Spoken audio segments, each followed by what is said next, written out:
There's a Gangplank rework?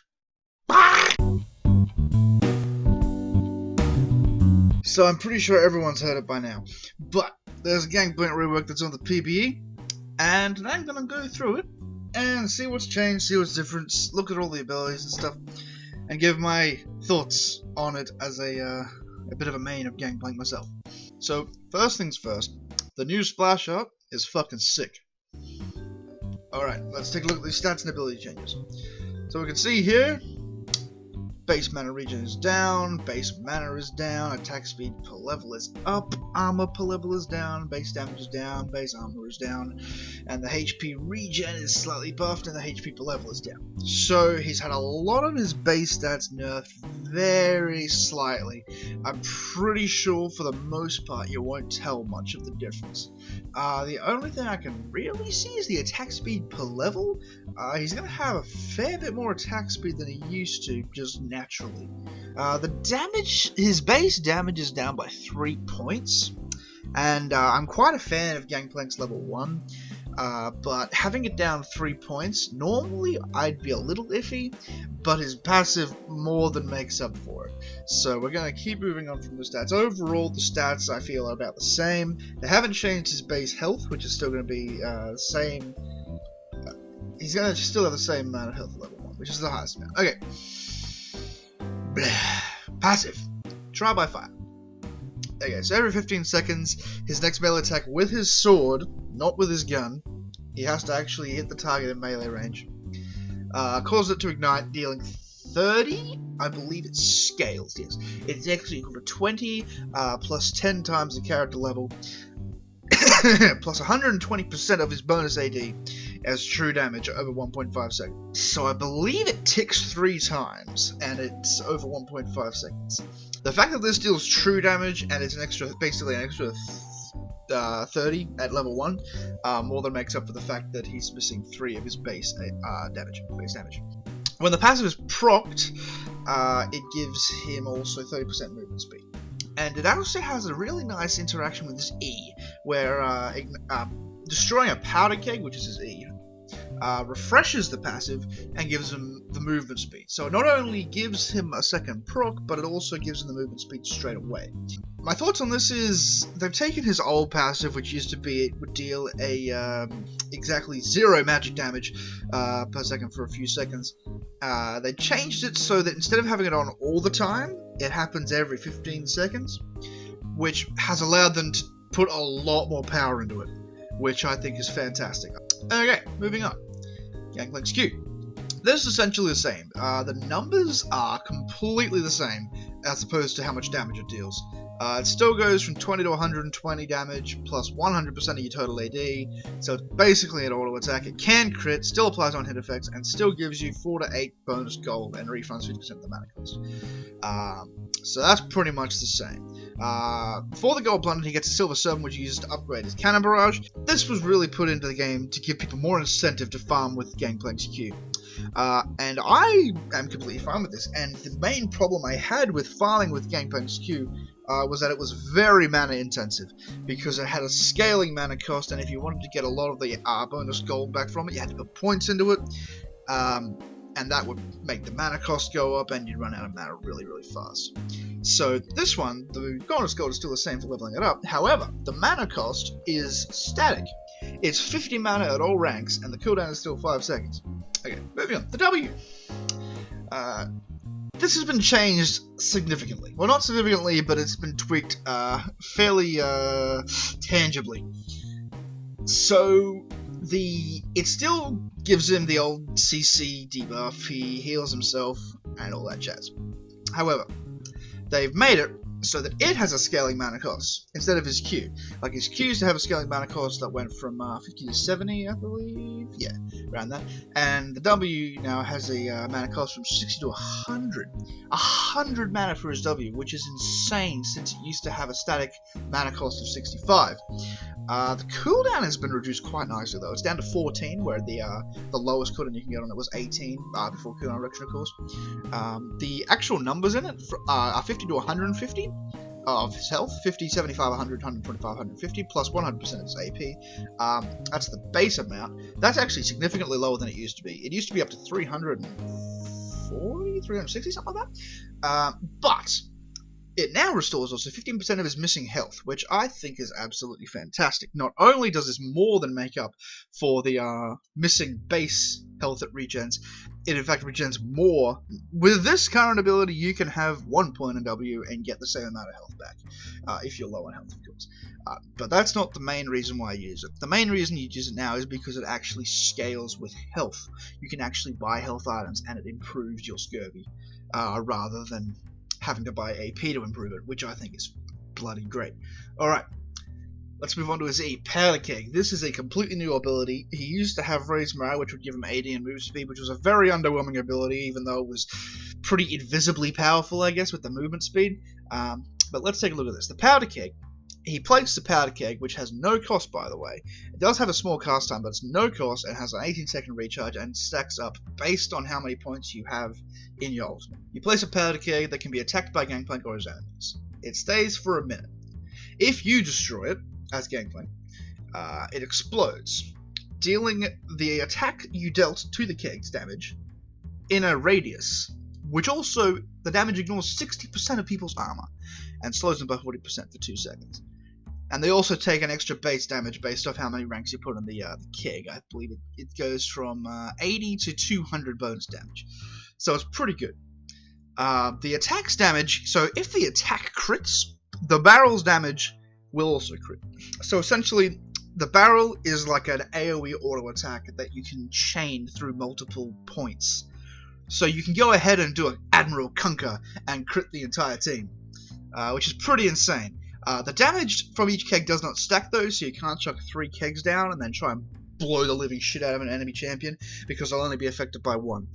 Also, if you use Parlay on the barrel, it has been confirmed that Parlay's damage does not apply to the splash damage of the barrel, only your basic attack damage. And when it does go off, if it kills anything, the Parlay's Plunder thing that give you Silver Serpents and bonus gold applies to anything you kill.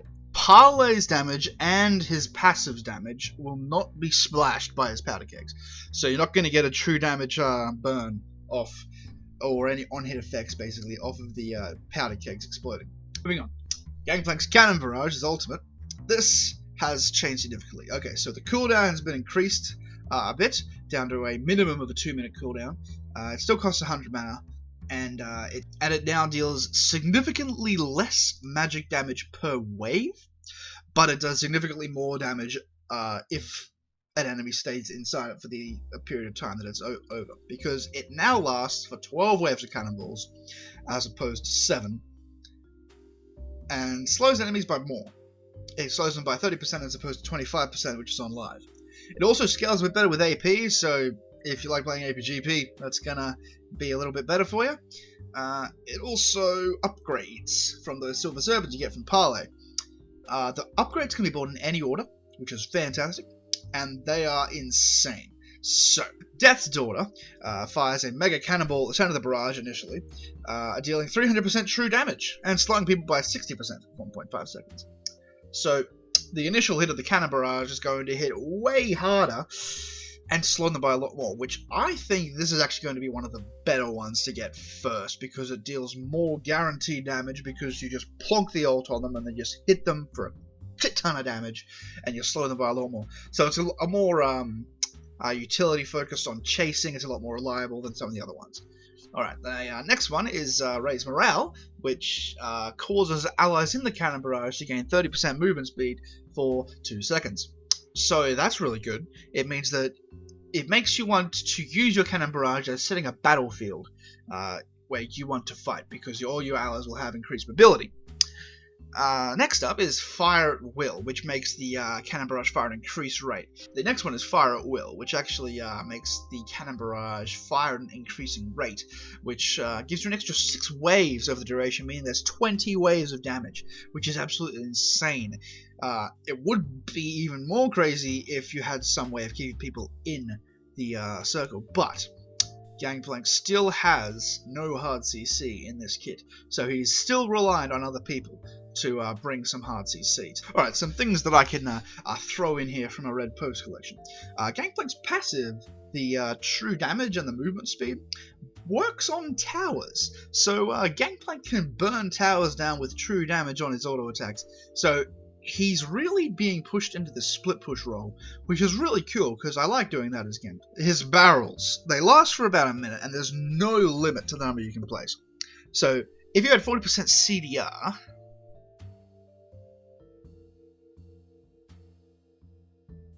you can have a total of 7. With maximum cooldown reduction, you'll be able to have 7 kegs down. I'm not sure how useful that's going to be considering the damage doesn't actually splash, but do with that what you will. Another thing is, powder kegs actually grant vision. They grant a very small amount of vision around where they are, so you can leave them in a brush and you might be able to spot an enemy, but of course they're going to spot the powder keg before the powder keg spots them. So if they're ranged, you're probably not going to spot them. But they do grant very, very small vision. Powder kegs can chain over walls, so you can engage from over a wall potentially, which is pretty sick. The powder keg that you hit has to be at 1 health to kill it, but the other powder kegs don't. So if you blow up a powder keg that's on 1 health after immediately placing down 1 half over the other side of a wall perhaps, the one you hit will blow up and the other one will blow up instantly without having to go down to 1 health, which is pretty cool. Alright, now to talk strategies.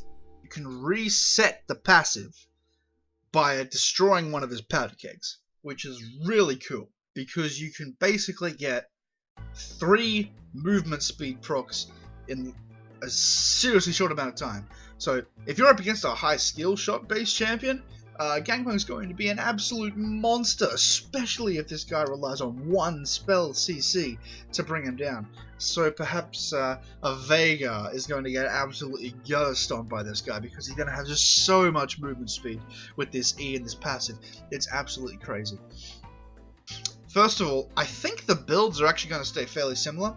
I think there's going to be more of a focus on health items as opposed to items like Frozen Heart and Thornmail. Don't get me wrong, Frozen Heart is still a fantastic item and you should definitely still buy it in certain situations. But the fact that his oranges now scale off his missing health means building health on him is going to be way more effective for keeping his health up in the middle of a fight. So I think things like Randuin's Omen, Spirit Visage, Banshees, Sunfire, all these defensive items that have health on them are actually going to be way better now. Also things like Black Cleaver and Frozen Mallet, they're going to be pretty good. Especially the Black Cleaver one. If you're up against a tanky opponent and you start to fall behind, like a Nasus, and you somehow get your head stomped in by 5-man gank at level 1, and you have to take down 2 of them before you die, then you can get Black Cleaver. It'll not only increase your armor penetration, it can be procced by a Q, but it also gives you a buttload of health and cooldown reduction that make your oranges so much more spammable. As for leveling now, I feel it's definitely not going to be the same as before. It used to be putting a few points in your W before you started maxing anything, because you just didn't have the mana pool early on to work with a high level parlay that would just have so much mana cost attached to it. But now that they've made the parlay have like a flat mana cost of 50, that is so spammable. Like, max that. That is so good. However, I feel that the powder keg, because the powder keg doesn't actually proc the parlay's damage, I think this might have been intentional. Because it doesn't proc the parlay's damage, it makes your powder keg only do the amount of damage that's on your auto attacks. And because of the fact that your powder keg ignores 60% of the target's armor, maxing powder keg is actually more efficient than maxing your parlay against tankier opponents.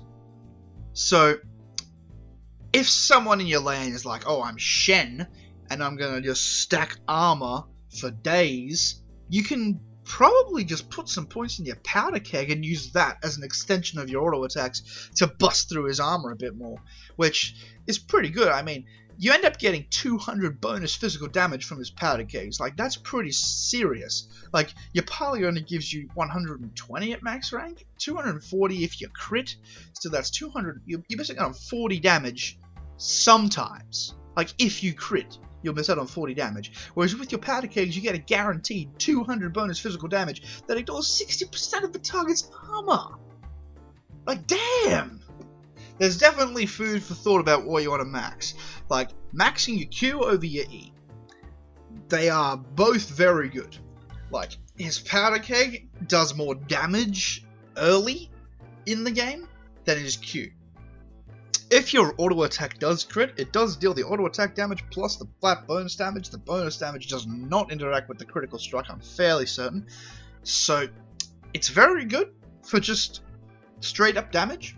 Although it does have counterplay in it, that the enemies can kill it before you do, which then makes it a bit less reliable.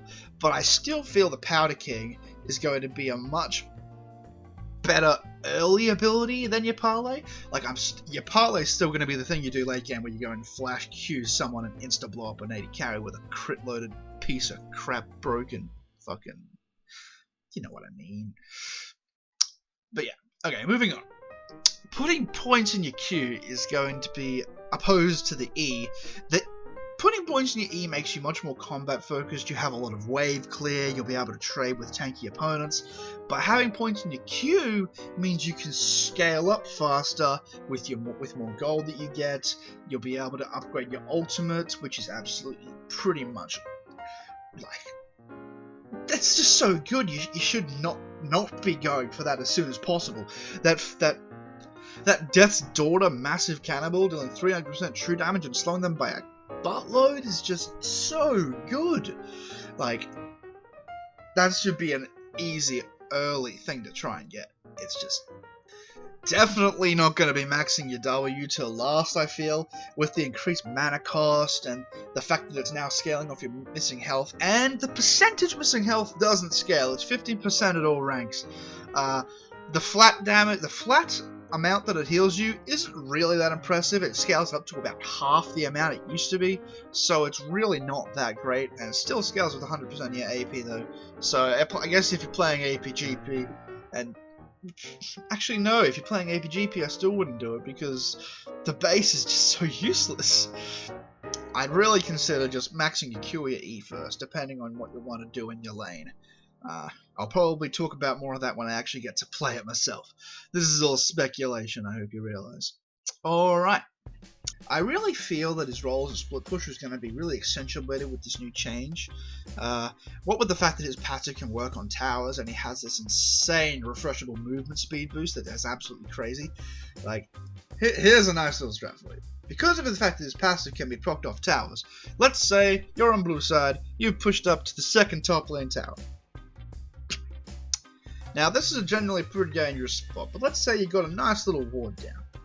You check a ward down on the other side, and you see him coming up from the other side of the tower. So your passive comes up, you proc it on the tower, you get your movement speed boost, and you cheese it. You cheese it into the enemy jungle. So at the moment your movement speed boost runs out, you throw down a powder keg, wait a few seconds, and then whack it on the noggin, you get another move speed boost, and your passive gets refreshed. So then you keep running with your extra 30% move speed that you get. And then you go down, you find a random camp, and then you can just proc the passive again with your melee attack. You get 3 charges of 30% move speed for 2 seconds. That's 30% move speed for 6 seconds in total. That's just crazy. I love it. So, on a side note, Sailor Gangplank looks fucking awesome. The only thing I could put them down for is the fact that they didn't give him his Golden Desert Eagle. But, I'm willing to look past that. Also, Minuteman looks sick. Spooky Gangplank's no longer a piece of shit.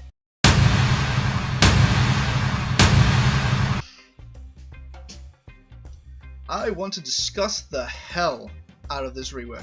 So if you have any questions or anything you want to talk to me about, maybe something I missed, maybe, I don't know, maybe I got something wrong or something, be sure to leave it down in the description. I really want to talk about this. You have no idea how much I can talk about Gangplank. I can talk about it for months on end.